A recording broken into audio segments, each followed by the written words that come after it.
Okay, so now guys, in this module number 54, let's see that how we can create a function. You remember in the very first, initially when we started with Python, we discussed about the functions also. And I think in the somewhere in the mid of the training also, we created some functions. Now I want you to again come back on this topic. Let's revise this and also see that how we can actually create something meaningful, something practical, because we are going to actually work with the Excel data. I want to create a function. We want to create a function which can copy the data from one Excel sheet and which can paste the data on the another sheet. Now this is the data, this is the file we are using, EMEA data. You are already familiar with this file, right? As I have been repeatedly saying that in case if you find this file in your download section and you find that it's a bit of, it's a bit different, please go and remodify it. Obviously you can do that because it's a very simple data. So now today I'm going to tell you uh, that now let's apply this function, and function is supposed to pick the entire data, and then this data, let's say, has to go here. So we will do this step by step. Obviously we will do this very slowly. Now you know that a function always requires a parameter, and a function has to have a name, isn't it? So what is the first thing that should come in my mind is that, okay, so what is the name I'm going to give to my function, right? All right, so I'm just going to give a name called, let's say, copy function, right? This is how you write, and then colon. The second thing, if you remember that, of course, I know you remember, we had discussed that in very detail. The second thing which we want to now understand is that, okay, so now what are the parameters? How many parameters I have to go and provide to this function? And this happens in every platform. Function always requires the parameters, whether it is Excel VBA or uh, Mcode. If you have seen that ETL tool, Powerquery, Mcode, any even in SQL Server, where you learn the SQL, there also you can create the functions. The functions are everywhere, you know that. So and they require the arguments, the parameters. Now you can go with your own logic. I'm not saying that this is the only the solution, but I think what I will be looking here is that I will be looking here first of all the sheet name from where the data has to come. Like for example, this is the sheet called stats, isn't it? So maybe your Excel can have 10 sheets. So my purpose of creating a function is that so that I can reuse that function by simply just changing the values. That's why we use the functions, right? If you ask me, Ajay, what is the use of the function? I mean, can I just not simply go and copy the range and paste it in this sheet by without creating the function? Yeah, you can do that. Of course, you can do that, right? But the benefit of the function is that you can reuse it. Now, how I can reuse it? Well, I'll let you know. Okay, let's first create the function. So guys, we I'm thinking that we will go and provide the two parameter. One is the range, which is A1 to F7, and the second one is the sheet name. All right, so this means that my function actually should have two parameters. So I'm just going to write here my range and sheet name. Okay, sheet name. So these are the two parameters. Now obviously you know that function is always supposed to be called uh, by by some outside member, because whatever we go and write inside this, that becomes the local object to this function. You have seen this in the previous lecture also. So obviously we have to go and create some demand for this function so that it can be called, and for that I'm just going to write here var equals to, right? And then I'm going to call this function. This is how you call the function, isn't it? Now this is where we will go and write that, okay, so I'm looking for A1 to E20 or whatever, and the name of the sheet, which is in this case is, I think, stats 1. Okay, A1 to, let me check the range again. So it's actually A1 to F7, and the name of the sheet is stats, and the first initial is capital. Okay, so A1 to F7. Okay, A1 to F7. A1 to F7, there we go. All right, so yeah, that's how it is. Now obviously, to check that if everything is going good, I'm just going to write here first of all that, okay, so what is my range, and then the sheet name. These parameters I'm going to write it.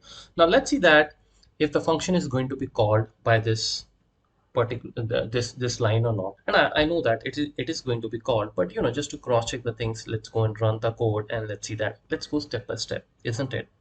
Now you can see that a function is successfully called. Otherwise, we would have not seen these values a1 colon f7 and then stats1, which is a sheet name. So that means these parameters were able to take the value from this outside, the variable var, which actually, is giving these parameters. Wonderful. Now, what is the next thing we want to do, guys? Now you see, so the plan is that we will simply go and run the loop, which will say that for each value in this range a1 to a1 colon f7. So I'm basically, my point is that I'm just going to write here for x in, and then I'm just going to write the value which is inside this a1 to a1 to f7, which is actually my range, like this.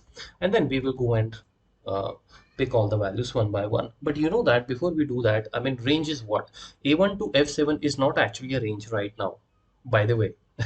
By the way, right? It's not a range. I'm saying this because I'm trying to connect this with the Excel, right? From the Excel terms, from the Excel perspective, A1 colon F7 obviously is a range, but for this code, this interpreter, this is so far it's just a line.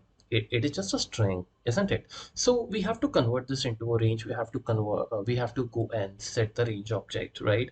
So what I'm going to do is that I'm just going to delete this line, or maybe I just keep this for you, okay? So you remember that how we did it step by step. You see, first of all, I'm just going to create a sheet, and you know how we create the sheet. So I just go and say that, okay, this is my sheet object, and this has to come from the WP, which is my workbook object, where this EMEA data.xlsx file, which is on my desktop, it is being opened from there, right? It gets opened from there actually. So you have already seen that how we define the sheets, isn't it? So WB and the sheet name. Now you see that the value which you have passed from this to this, obviously why we have passed this value, so that we can use inside the function, that's the reason we go and create these parameters. So once the sheet is defined, obviously sheet name has to be correct. It's very important. uh, the next, I'm simply going to create a range object, and then the range object would be the sheet which is already defined in the above line. And now we will go and pick the my range, right? Are you getting the point? Right? So this is how the hierarchy goes. So first you have a workbook, and then after the workbook is the parent object, and then the next, the child object to workbook is worksheet, and then after worksheet, the next child uh, of worksheet is range. Step by step we go and define the things. You can't reverse the things, that first you define the range and then on the second line you define the sheets. We had a word, we had already discussed these things, isn't it? Anyways, so now you see, so this actually becomes my range, and now I'm just going to write here print x, isn't it? Now you know that if I run this, I'm not going to get the range values, but I will get the, instead of that, I will start getting the cell locations. But in case if you don't remember, I'm just going to quickly run this and let's see that stats one does not exist. Okay, I think it's stats actually. All right, so let me correct this. Let's run the code again. Okay, there we go. You remember this, right? So we are not going to actually get the values, but this is going to give us these all the cell locations A1, B1, C1, D1, all this. So obviously, to retrieve the values, we have to go and write one more loop over here. And so I'm just going to write here for my cell in this X, okay, which becomes actually this the location. And now we will go and start writing my cell, and you must go and write here the value as well. Okay, so if I go and run this now, we should expect here all the values to be published. And as you can see here that you have got all the values over here. Okay, so this is how you see we are able to actually pick the values by creating a function. Now, as I said that, what is the benefit? You see, now anytime you can change this particular the range, anytime you can change the sheet, and accordingly uh, the data will be copied. Okay, you don't have to do any change inside this, because what matters is here is that this particular range matters. Again, I'm right. I'm using a range word, but actually it is not a range. I hope you got my point, right? But it is used as a range over here when this particular thing goes in my range parameter. So creating a function is always very kind of smart work, and especially in the cases where you are doing some complex task. Maybe you are doing a lot of things, you have a very big code, try to create a function, try to convert that into a function. Because now I can just if I can just go and change the reference of the workbook also at the same time, and I can just go and say that, okay, I just want to provide here the range and the sheet name, and rest everything goes according to the function.